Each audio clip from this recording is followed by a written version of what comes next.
시인 윤동주가 뉴욕의 할렘에서 태어났다면, 한용운 시인이 시카고의 뒷골목에서 성장했다면, 다소 억지스런 가정 같지만 그랬다면 두 시인들은 어쩌면 힙합 스타일로 저항정신을 드러냈을지도 모릅니다. 래퍼는 전생에 시인이 아니었나 싶을 정도로 닮은 구석이 많은 게 시와 힙합이니까 말이죠.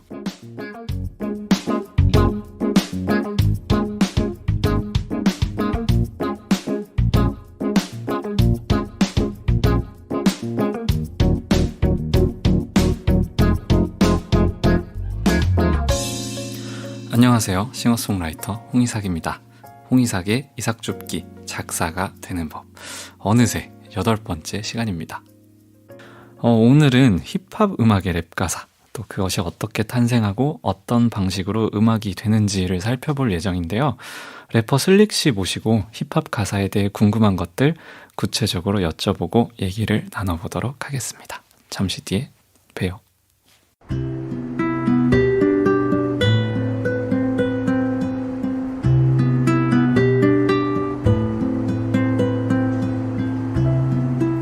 홍이삭의 습작노트.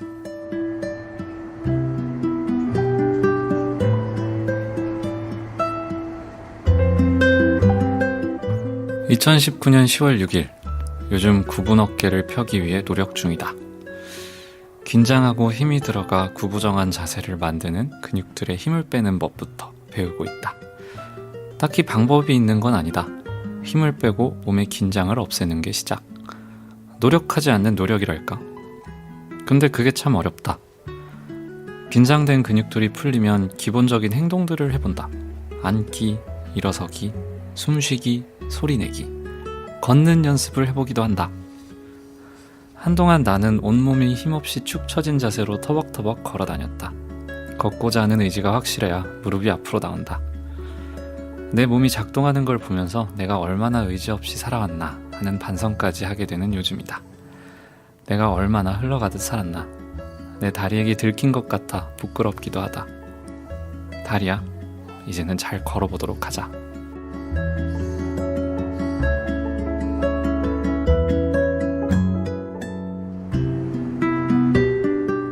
이 글은 저의 굽은 어깨를 펴기 위한 노력에 대한 반성에 대한 글인데, 이때 한창 방송하면서 제 모습을 카메라로 보잖아요.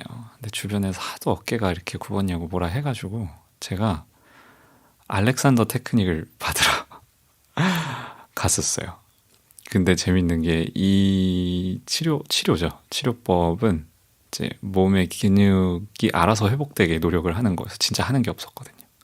그래서 가만히 있고 힘 빼는 법을 계속 연습을 했었었는데, 제가 원래 진짜 힘없이 걸었었어요. 중학교 때부터. 사람들이 왜 이렇게 기운이 빠져있냐, 저는 기운이 많아도 그랬었어가지고 그걸 좀 고치고자 하는 마음에서 어떻게 보면 좀 힘이 없이 살고 있는 저의 모습에 대한 반성이지 않을까, 그런 글인 것 같습니다.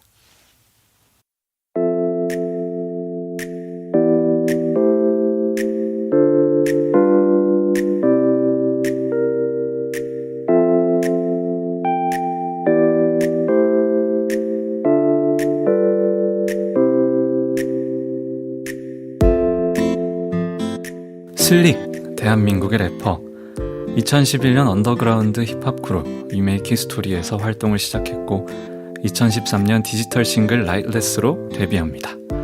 래퍼 제리케이가 이끄는 레이블 데이지 얼라이브에 합류해서 사회 문제에 대해 깊이 고민하는 래퍼로 자리매김하게 되죠.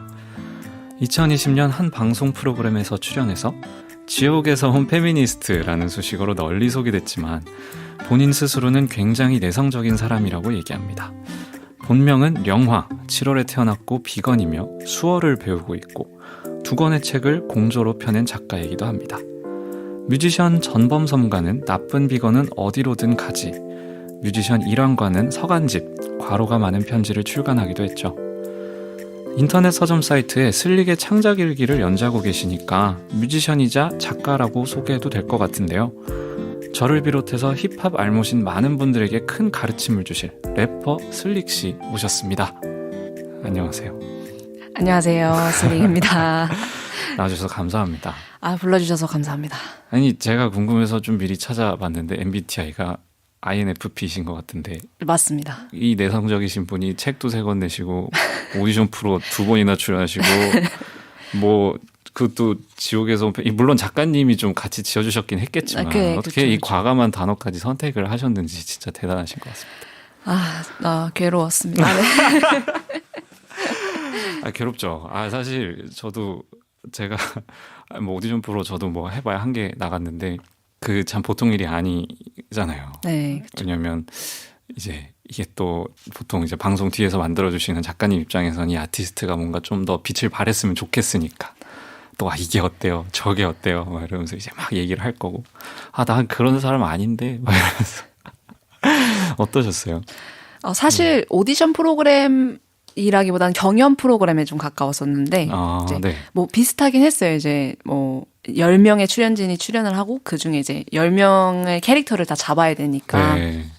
이제 약간 지옥에서 왔던 페미니스트 이렇게 네. 수식어를 엄청 정해주시고 그래서 네. 이제 처음에 이제 그렇게 소개를 하고 이제 몇 주 정도 지나서 출연진들이랑 되게 친하게 되고 나서는 네네. 그렇게 소개를 했을 때 출연자분들이 막 되게 싫어했어요. 막 왜 우리 슬릭을 네, 우리 슬릭 이제 그런 말로 그만 소개해달라고 그런 식으로. 네. 저는 해봐야 자연주의 한 요 정도여가지고 나뭇잎 살랑거리는 정도인데 지옥이랑은 네. 저도 뭐 나중에 어디 뭐 번개 맞은 홍의상 뭐 이런 거 해야 되나? 죄송해요. 자, 이러니까 제가 작가가 안 된 거였어요. 네. 네. 일단 와주셔서 너무 감사합니다. 불러주셔서 감사합니다. 또 우리 슬릭님 얘기를 또 시작하기 전에 푸른 바다 위에서 칵테일 한 잔 줘 라는 싱글을 내셨다고. 네. 네. 영어로는 그냥 칵테일. 네. 맞죠? 네, 맞습니다. 네. 그렇게 내셨던데 요거 얘기 조금 해주세요. 네. 이 노래는 사실 아주 추운 한 겨울에 만든 노래예요. 뮤직비디오는 약간 봄 스타일이시던데. 네, 뮤직비디오는 좀 나중에 찍긴 네네. 했는데, 사실은 이제 아주 춥고 굉장히 외로운 겨울날에 내 노래들은 왜 이렇게 다 혼내는 기분일까? 이런 생각이 드는 거예요. 그래서, 조금 뭐랄까, 편하게 들을 수 있는 노래를 하나 만들자. 그리고 여름에, 발매를 하자라고 생각을 해서, 만들게 된 노래입니다. 좀 따뜻한 노래. 네. 그전엔 많이 혼내셨나 봐요. 좀 그렇더라고요. 제가 지금 제 노래를 좀 들어보면 네. 좀 뭔가 되게 일갈하고 자꾸만 뭔가 실천해야 할 것 같고 그런 분위기로 많이 잡혔는데 그러니까 제가 제 노래를 들어도 뭔가 왜 이렇게 사람을 각성 상태로만 만들까 그런 생각이 드는 거죠. 그래서 그냥 좀 이렇게 축 늘어진 상태에서도 들을 수 있는 노래가 있었으면 좋겠다라고 생각을 해서 만들어 보았습니다. 보통은 근데 이제 저는 저의 마지막 힙합은 투팍이었거든요.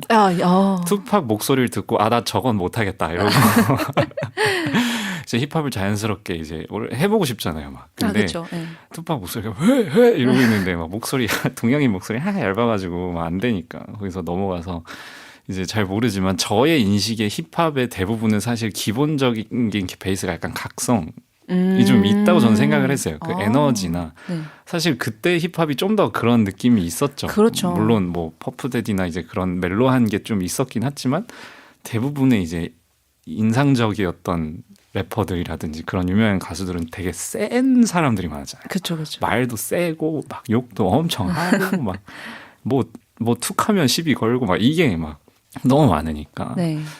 근데 또 어떻게 하다가 그런 정신을 좀 이어가다가 지금 이쪽으로 약간 빠진다기보다는 이번 앨범은 좀 다르게 갔다. 뭐 이렇게 볼 수 있는 거겠네. 그렇죠. 뭐 저도 사실 듣고 자란 노래들이 그런 노래들이다 보니까 뭔가 힙합은 저항 정신, 힙합은 막 뭔가 일깨워야 한다. 뭐 이런 생각들이 있었죠. 근데 네네. 이제 생각해 보면 저는 힙합 음악 를 뭐 듣고 또 다른 장르의 노래들도 굉장히 많이 듣지만 네. 노래를 듣고 싶을 때를 생각해 보면 뭔가 긴장을 풀고 싶을 때였더라고요. 아. 그래서 그 부분에 있어서 그럼 내 노래를 들으면서도 좀 긴장을 풀 수 있지 않을까라고 네. 생각을 해서 네. 오히려 긴장을 항상 주던 사람이 듣는 음악은 또 긴장을 푸는 음악인 네. 것처럼 저는 가사 있는 음악을 잘 듣지 않습니다. 제가 불러대니까 약간 그런 마인드인 것 같네요. 그러면 이왕 얘기가 나온 김에 저는 이번에는 좀 다르게 저희가 항상 가사를 읽는 시간이 한 번 있었는데 네. 가사를 한번 좀 읽으면서 네. 이번에 저희의 이 대화를 쭉 시작해보면 어떨까 하는 생각이 조금 들었거든요. 네네. 그래서 평소에 각성 가사와는 다르게 이 멜로 가사 중에 또 랩이 있는 노래들 특징은 가사의 분량이 참 많다라는 맞아요. 거여서 이거를 다 읽자라고 하기에는 이제 저희가 시간을 다 쓸 것 같으니 혹시 이 부분에서 가장 마음에 드는 부분이나 뭐 이런 부분들이 있다면 조금 부분을 읽으면 어떨까 하는 생각이 좀 들거든요. 네네. 네. 어디를 읽을까? 그러면 제가 기준을 한번 잡아보겠습니다. 네. 가장 네. 각성하지 않은 슬릭의 멘탈이 들어가 있는 부분. 이 부분인 것 같습니다. 네. 대충 그런 게 이 공간이야. 내 꿈이 찍힌, 내 숨이 찍힌, EQ가 찍힌 공간. 쭉 내려가 파도 타고 웨빙 다운. 중력 같은 게 있을 리 없어 여기에는 다. 날아다녀봐, 날아올라가. 해 닿을 만큼 가. 살아가, 난 살아남아, 살아남아 난. 네. 뒷부분은 약간 각성한 느낌인데 살아남아난. 좀 어쩔 수 없는 기본적인 게, 약간 생존에 대한 본능이 좀 있었네요. 네. 네. 아무리 좀 뭐랄까 네. 긴장을 놓으려고 해도 네. 본능적으로 살아남으려고 해버렸네요. 근데 되게 밝아요. 네. 되게 원래 좀 밝으신 성격이신 것 같아요. 어떠세요? 아니요, 굉장히 어둡고요. 그래요? 네. 제가 궁금해서 여기저기 인터뷰를 찾아봤는데 되게 많이 웃으셔가지고. 네. 웃으면 복이 오니까. 네. 그렇군요. 네. 보통 멜로디가 들어간 음악 같은 경우는 좀 더 숨기기 쉽고 포장하기 쉬운 느낌이 좀 있어요.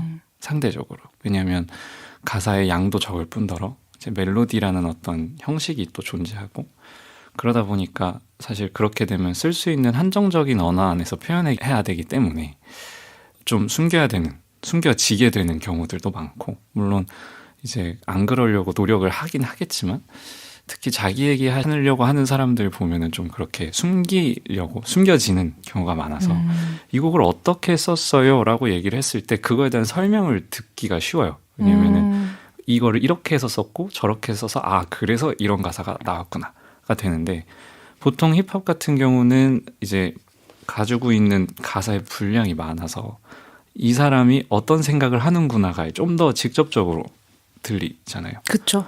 그래서 이게 보면은 제가 방금 각성 얘기를 장난삼아 얘기를 했지만 어쨌든 그전 조금 더 이 사람이 그래도 어떠한 에너지 살아남기 위한 그것이 좀 존재하는구나에 대한 막 그런 게 있으니까.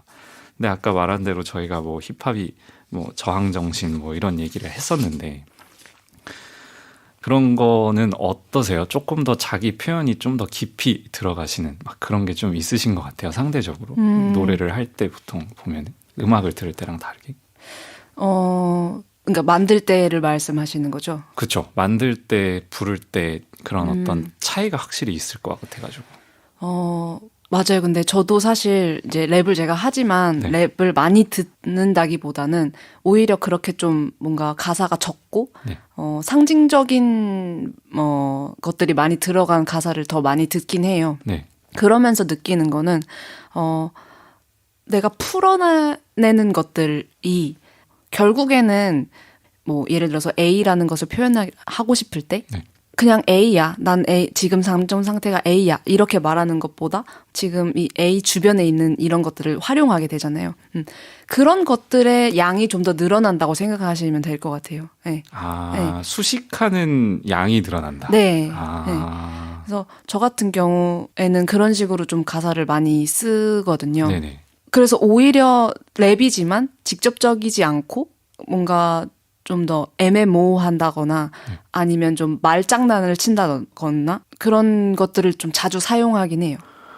그러면 조금 시랑의 차이가 확실히 있겠네요. 그렇죠. 그러니까 여기 저희 작가님이 써주신 거는 이제 어떤 콜로라도 대학 연무은 교수가 또 힙합의 시학이라는 책에서 네. 말하기를 시와 힙합은 작법부터 유사하다라는 얘기를 했다더라고요. 근데 지금 제가 들었을 때 물론 저도 시에 대해 깊이 모르니까 그리고 또 사실 시라는 거라도 글이라는 건 종류가 너무 다양하니까 근데 보통 저희가 일반적으로 생각하는 어떤 시라는 것은 좀 더 뭔가 산문의 나열함이라기보다 그냥 어떠한 깊이 있는 어떤 상징적인 얘기를 하는 것 같고 어떤 네. 감정의 덩어리를 되게 함축적으로 전달하는 느낌이 좀 있어가지고 제 머릿속에서는 근데 어떻게 보면은 그러면 힙합 가사가 그럼 시와 얼마나 닮은 걸까? 아, 왜냐면 보통 가사는 시라고 생각하지 않거든요. 네. 일단은 이 방금 말씀해주신 그 교수님의 말씀은 영어 랩 가사와 영시의 공통점을 말하는 것 같아요. 네. 일단은 영문으로 쓰여진 랩 가사와 시의 공통점은 네. 일단 기본적으로 라이밍을 사용하고 있고 그렇죠. 그리고 뭔가를 비유한다든지 뭔가를 은유한다든지 이런 것들이 많이 들어가 있되 이제 랩 가사와의 시와의 차이점은 조금 더 솔직하게 자기가 처한 현실이나 느끼는 감정 상황을 솔직하게 풀어낸다가 있거든요. 솔직함이 베이스예요, 그러면? 저는 그렇게 생각해요. 왜냐하면 이제 랩이라는 것이 처음에 이제 생겨났을 때나 아니면 초반에 향유됐을 때는 이렇게 많은 교육을 받거나 하지 않은 사람들끼리 더 향유를 더 많이 했었고 그러다 보니까 뭐 어떤 규칙이라든지 학문적인 어떤 그런 룰 같은 것 대신에 정말 그냥 우리 동네에서 있었던 일, 뭐 우리 가족한테 있었던 일 이런 굉장히 개인적이고 기본적인 것들을 가지고 온 주제를 꾸려 나갔었기 때문에 그러니까 좀 더 그러니까 힙합의 뿌리 자체가 기본적으로 현실 네. 그리고 그 현실에 대한 이야기를 베이스로 시작한 것들이 많기 때문에 어떻게 보면 시는 조금 더 다른 방향으로 볼 수 있겠네요. 그러니까 그렇죠. 그러면서 좀 현실을 수식하고 이야기하고 그거에 대한 얘기들을 많이 하는 베이스다 보니까 그렇죠. 아 그렇군요. 그렇죠. 힙합 저희가 보통 얘기하면 어떤 반항, 저항, 약간 펑크락과는 좀 결은 다르지만 어쨌든 그런 면에서 또 있었고 그렇죠. 그렇게 볼 수 있네요. 그러면은 재밌는 거는 이제 그 슬링님의 음악을 쭉 들었을 때 아주 큰 특징 중에 하나가 저는 욕이 없어서 그리고 생각보다 단어가 과격하지 않아서 놀랐거든요. 사실. 네. 그게 좀 저는 신기했어요. 그러니까 말씀하신 대로 아까 전에 계속 혼낸다라고 말씀하셨는데 제가 들었을 때는 어떤 혼낸다라는 느낌이 막 들진 않았어요. 근데 왜 그랬나 지금 생각해 보니까 단어의 선택에서도 좀 나오는 것 같아요. 그러면은 좀 더 어떻게 보면은 그 진실이란 측면에서 봤을 때 왜 그런 단어들을 선택을 하시는지도 좀 궁금했거든요. 일단 뭐 욕이나 좀 그런 비난적인 가사들은 제가 그냥 말하기 싫어서 피했던 것 같아요. 네. 그리고 저희가 공연을 하잖아요. 네. 어느 날 깨달은 건데 이제 제 노래 중에서도 이제 발표되진 않았지만 어렸을 때 쓴 노래들 중에 이제 막 욕도 많고 네. 그런 노래들도 있었어요. 그게 안 내셨네요. 네. 왜 숨기시죠? 진실되지 아무튼 제가 그만 놀리겠습니다. 네. 네. 이제 한창 그런 어떤 굉장히 과격한 힙합에 침취해서 나도 써보겠다 해서 이제 썼는데 공연을 하는데 공연장에는 너무 이제 나를 좋아하고 나의 노래에 관심이 많고 나에게 뭔가 긍정적인 기분을 가지고 온 사람들이 앞에 서 있는데 그 사람들 앞에서 이렇게 제가 욕을 하고 있으니까 기분이 되게 이상한 거예요. 좀 이상하다. 왜 나는 지금 집에서 방구석에서 혼자 막 엄청 분노를 표출하고 막 이랬을 때는 이게 뭔가 더 힙합에 가까운 것 같다 이런 식으로 생각을 했는데 막상 그걸 사람들 앞에서 부르니까 되게 부끄러워지는 거예요. 나는 이렇게 즐기러 온 사람들, 나를 좋아해서 보러 온 사람들 면전에다가 지금 욕을 하고 있네. 그걸 깨달은 이후로는 좀 그 상황을 많이 상상하는 것 같아요. 아, 내가 지금 이거를 앞에 있는 사람한테 불렀을 때 네. 어떻게 들릴 것인가를 많이 상상하면서 가사를 쓰다 보니까 조금 더 단어 선택에 있어서 조심스러워진 것 같아요. 그렇군요. 네. 보통은 그러니까 그런 센 음악을 좋아하는 사람들은 그걸 들으면서 열광을 하잖아요. 아, 사실. 그쵸. 아, 욕했어. 나한테 욕했어. 이런 약간 경향들이 좀 있다고 생각을 했는데 오히려 또 그렇게 생각을 해서 네. 그랬군요.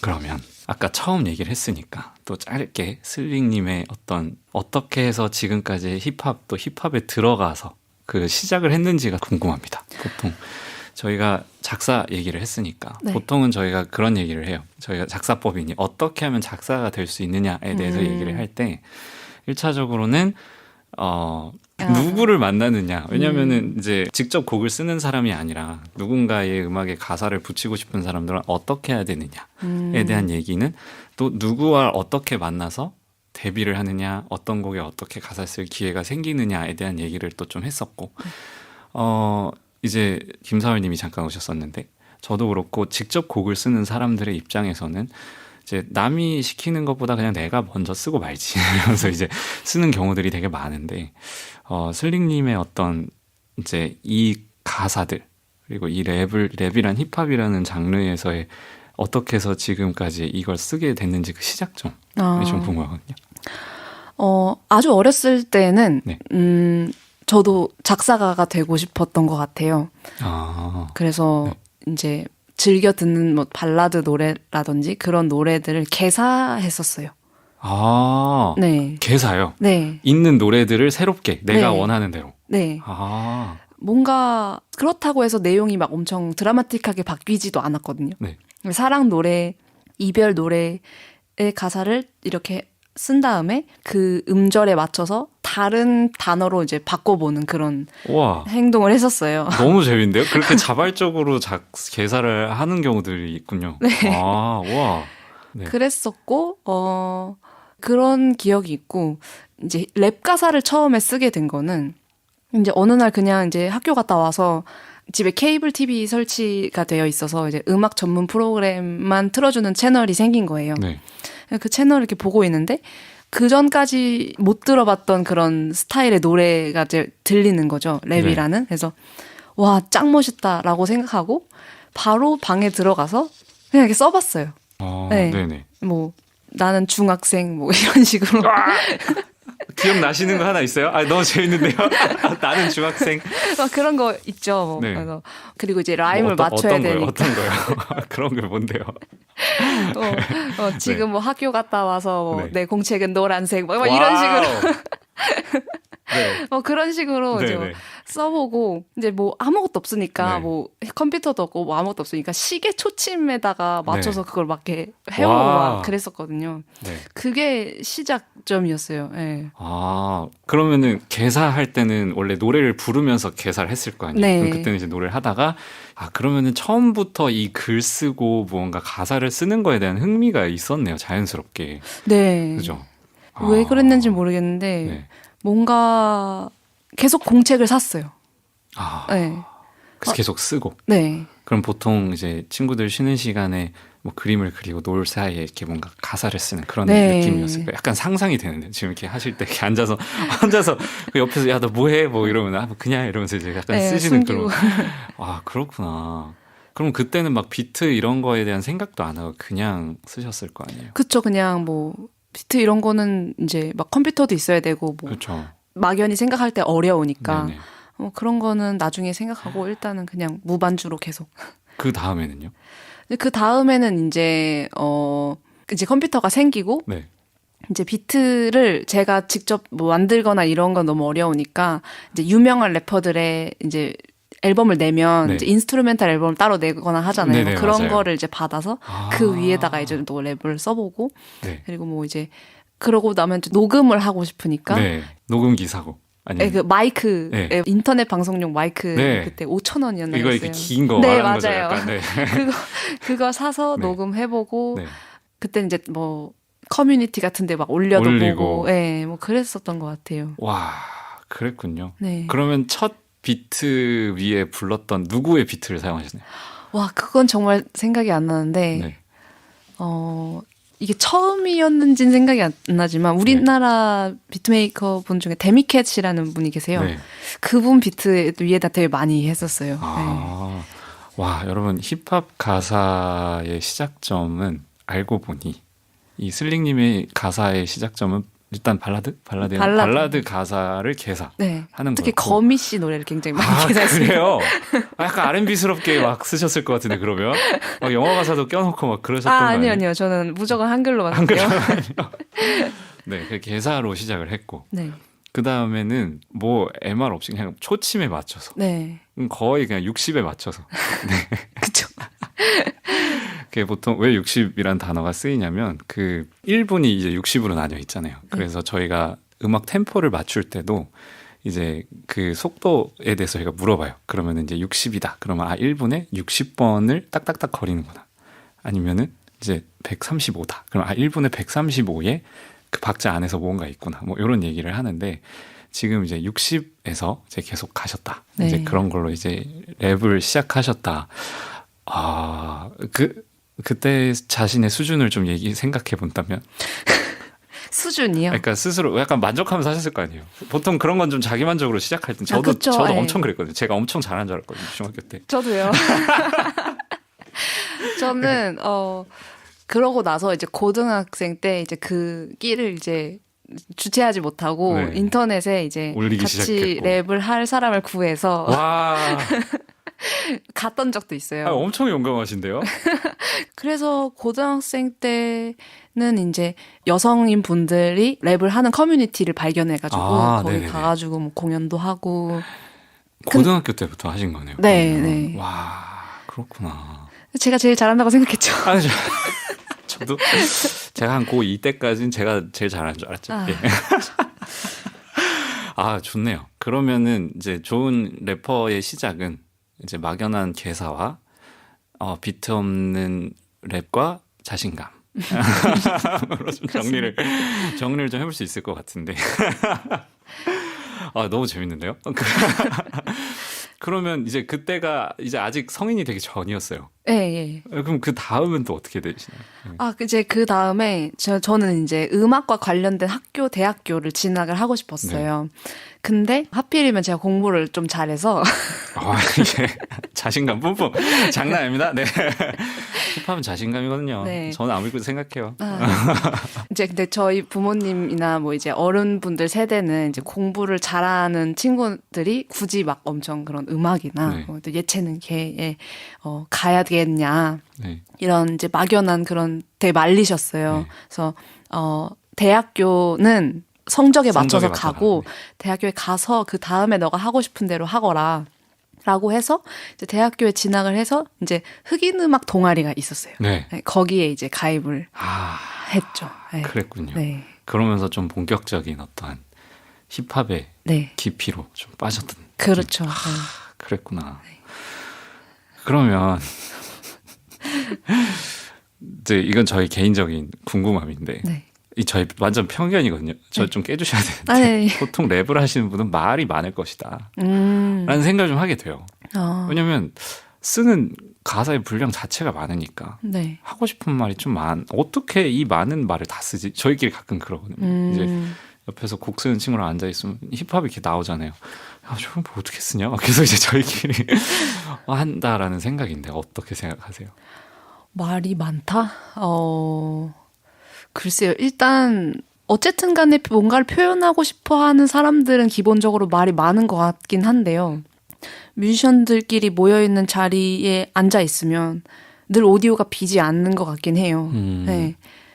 그렇다고 해서 힙합 뮤지션들끼리 모여서 앉아있을 때 더 뭔가 심했냐라고 생각하면 딱히 그렇지는 않았던 것 같거든요. 그거는 네. 뭐랄까 오히려 많이 쏟아냈기 때문에 평소에 말을 더 하지 않는 분들도 있고 네. 제가 알고 있는 사람 중에 가장 말이 많은 사람을 생각해보면 그분은 R&B 가수분이거든요. 오히려 노래할 때 말을 안 하니까 네. 평소에 말을 많이 하시죠. 네. 그렇게 생각하면은 꼭 딱히 그렇게 딱 맞아떨어지는 것 같진 않아요. 아니 뭐 고등학교 때부터 이제 그런 동아리, 동호회라고 네. 할까요? 그런데 이제 같이 이제 이렇게 뭔가 작업도 하고 공연도 하고 이랬었을 거 아니에요. 네. 그런 분들이랑 대화하면서나, 그러니까 이게 기본적으로, 그러니까 머릿 속에 드는 어떤 편견이 대화의 분량이 많을 것이고, 그렇기 때문에 더 다양한 것들을 이해할 것이고, 좀 더 설명이라든지 뭔가 더 잘 알 것이다. 특히 뭐 이제 슬링님이 또 이제 어떤 사회적인 것들도 많이 하시고, 상대적으로 저희 같이 이렇게 소심하게 음악을 다르게 적극적으로 나시는 게 있으니까, 이제 그런 부분에 있어서도 조금 더 깨어 있고 생각하는 어떤 그런 것들이 있을 것이다에 대한 생각들을 보통 하게 되잖아요. 그게 그런 형성된 것도 어떻게 되는지도 좀 궁금하거든요. 그러니까 잘할 때 음악을 또 했겠지만 어떤 그런 생각들이나 사상들, 철학들 이런 것들의 발전 과정. 사실은 그런 어떤 사회 문제에 대한 음악을 만들어야겠다라고 생각한 거는 음악을 해야겠다라는 생각보다 훨씬 더 늦게 찾아왔어요. 네. 그거는 욕을 한참 하고 나서? 네. 욕과 자기 자랑과 그런 자기 네. 충만한 어떠한 그런 에너지가 다 지나고 나서. 네, 다 지나고 나서 다 지나고 나서 이제 그거는 되게 어떻게 보면 좀 자연스럽게 찾아온 것 같은데, 제가 이제 제리 님이 계시는 네. 세우신 데이지 얼라이브의 이제 레이블에 입사를 하고 네. 그 안에서 이제 이야기를 나누다 보니까 자연스럽게 이제 제리 님께서 생각하고 있는 어떤 사회 문제들이나 이런 것들에 대해서 저도 접하게 되고 네. 그리고 이제 학교를 3, 4학년까지 다니고 나니까 조금씩 뭔가 사회 문제들 같은 것에 관심이 자연스럽게 생겨서 제가 언론정보학과를 나왔거든요. 네. 그래가지고 그런 거에 대해서 생각을 하고 있다가 이제 2015년쯤에 네. 페미니즘 리부트가 한번 일어났을 때 네. 그때 이제 큰 관심이 저도 생겼죠. 뭐 지금까지 전혀 모르고 있었던 네. 어떤 페미니즘이라는 어떤 화두가 매일매일 뭔가 기사가 난다든지 SNS 상에 이제 돈다든지 하니까 그래서 이게 뭘까 하고 이렇게 찾아봤었어요. 그래서 이제 책을 한 권 읽어보자 해서 그때 마침 학교 도서관에 있었어서 학교 도서관에 들어가서 이제 인터넷 사이트에 그냥 페미니즘 입문 도서 뭐 이런 식으로 네네. 검색을 해서 아무거나 이제 찾아서 읽어본 거죠. 이제 그 책은 우에노 치즈코의 여성 혐오를 혐오한다라는 책이었는데 그 책을 읽고 나서 깨달았었어요. 뭔가를. 저는 항상 제 삶이 되게 슬프다고 생각했거든요. 네. 근데 이유는 몰랐어요. 왜 이렇게 슬플까? 늘 뭔가 찾아서 헤매다 보면 그거는 뭔가 내가 잘못 태어났나 뭐 이런 식으로 생각이 네네네. 들곤 했었는데 그 책을 읽고 나니까 이 세상이 생겨먹은 구조가 나라는 사람을 슬프게 만드는 거구나를 깨달은 거예요. 네네. 그 다음부터는 그거에 대해서 이야기를 하기 시작했고 네. 그러다 보니까 뭐 피할 수 없게 네. 내가 슬픈 이유를 설명하려면 페미니즘을 설명해야 되고 그러려면 사회 문제를 이야기해야 되고 이런 식으로 좀 자연스럽게 가사에 쓰게 된 것 같아요. 그럼 아까 초반에 말씀하셨던 어떤 현실에 대한 얘기, 그 주제를 생각했을 때 네. 슬링님의 현실을 점점 표현하는 네. 거라고 볼 수 있네요. 그쵸, 어떻게 보면은 근본적인 어떤 힙합이 가지고 있는 태도를 그대로 이렇게 해서 그런 음악까지 나오는 네. 그런 거라고 볼 수 있겠네요. 그렇죠. 그러면 이제 뭔가 슬링님의 감정이나 동기가 있으니까 사실 그 다음 궁금한 거는 그러면 이것이 이제 가사로 나와야 되잖아요. 랩이라는 어떤 라임이라는 게 존재하고 그 형식이라는 게 뭐 정확하게 있다라고 할 수는 없지만 보통 저희가 힙합하면 리듬도 있고 그 다음에 멜로디컬한 부분도 분명히 존재하고 그 다음에 뭐 라임 그 다음에 어떤 유희하는 것도 있고 또 어떤 음악이다 보니 각자의 스타일 이런 것도 너무 다르고 이런 게 좀 있잖아요. 네. 근데 이제 그거를 만들어가는 과정이 사실 좀 궁금한데 네. 일단 그 과정은 다음 시간에 들어야 될 것 같거든요. 아, 지금 얘기하기 시작하면 너무 길어질 것 같아서 네, 오늘은 슬링님의 이런 이제 어떻게 음악을 시작했고 왜 음악을 어떠한 얘기들을 하고 싶은지에 대한 얘기를 좀 했으면 이제 이것들을 어떻게까지 표현하는지 이제 다음 시간에 엄청 드라마틱하죠? 제가 얘기해놓고 과연 어떻게 쓰는 것인지 다음 시간에 한번 알아보도록 하겠습니다. 네. 일단 오늘 나와주셔서 감사합니다. 감사합니다. 네.